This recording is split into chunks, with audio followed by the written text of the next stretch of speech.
At least 8 people are dead and 10 others wounded following 2 Russian strikes on the Ukrainian city of Kharkiv on Saturday, regional officials said.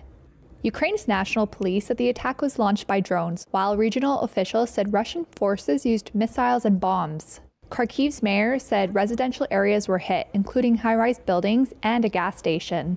The first strike occurred just after midnight, according to news reports, while a second took place later in the afternoon. This local resident said the explosion woke her up. The fuel station was on fire, she said, adding, "They yelled at me, 'Get out.' I stood there and stared. Only later I walked out. There was another explosion and everything started falling." Located in the northeast, Kharkiv has been a frequent target of Russia's assault, with attacks intensifying in recent weeks.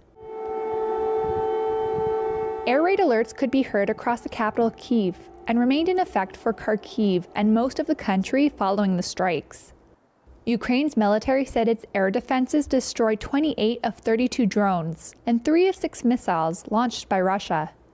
It follows deadly strikes on Friday in the southern city of Zaporizhia. Local officials said Russia fired 2 missiles, then 40 minutes later fired another 3 as first responders and journalists were on the scene. 2 journalists covering the aftermath of the strikes were among those wounded in the city, which is near the front line in the war with Russian forces. In the east, Ukrainian forces on Saturday said they are still in control of the town of Chasiv Yar.